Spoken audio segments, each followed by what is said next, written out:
Ղեկավար Հայկ Մամեջանյանի հետ։ Հետևանք է եւ ուղիղ առնչվում է impeachment-ի գործընթացին։ Ի վերջո այս գործընթացի հանգուցալուծումը ինչպես եք պատկերացնում, եթե ձեր առաջարկած վարչապետի տեխնացուն է կալանավորվում։ Եկեք ես մի փոքր ավելի բացվածքով պատասխանեմ։ Դավիթ Համբարձումյանը մի քանի անգամ ԿՊ-ին հաղթած,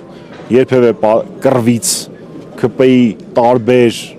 շինծ ու գործերից իր եւ իր բարեկամների նկատմամբ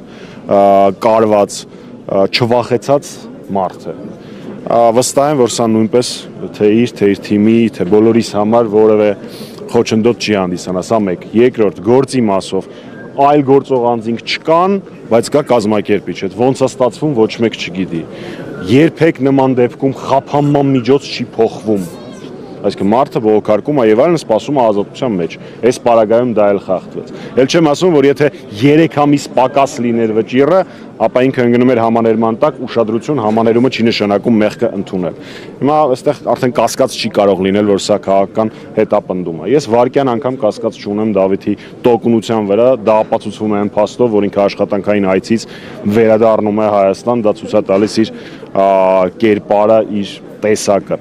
Ինչ վերաբերվում է գործընթացին, նախ իրավական տեսանկյունից որևէ արգելք չկա, որ մինչև վճիռի օրինական ուժի մեջ մտնելը, իսկ դա Աստված առաջ ամիսներ անց է բողոքարկումները հաշվի առնելով, Դավիթ Համբարձումյանը շարունակի մնալ impeachment-ի տեխնացու, impeachment-ի գործընթացը շարունակվելու է, իսկ ինչի են Դավիթ Համբարձումյանից վախենում, ոչ միայն նրա պատճառով, որ ինչպես տեսնում եք, ունի բազմաթիվ աջակիցներ եւ իրեն առաջադրել է Հայաստանի Հանրապետական կուսակցությունը որպես վարչապետի տեխնացու, այլ նաեւ այն պարզ պատճառով, որ այս պահին առկա է ընդդիմության ամբողջական, գրեթե ամբողջական կոնսոլիդացիա իր տեխնացությամբ impeachment-ի գործընթացի շուրջ, թե խորհրդարանական անդիմադիր խմբակցությունների տեսանկյունից եւ թե արտախորհրդարանական ազդեցիկ քաղաքական ուժերի տեսանկյունից։ Ուստի իշխանությունը վախենալու առիթ ունի, թող սրանի պատասխան ինչքան ուզում են հրաշքները պատասխան գործեն, որ ոչինչ բանից չեն վախենում։ 7 թե 10 ավտոբուսները ոստիկանական լավ ցույց են տալիս, թե իրենք ինչքանով չեն վախենում։ Փողոցի գեներացիայի մասին էին խոսում ընդդիմադիր շրջանակները, նաեւ ձեր ուժը երբ սպասել։ Իսկ հիմա մենք որտեղ ենք։ Նկատի ունեմ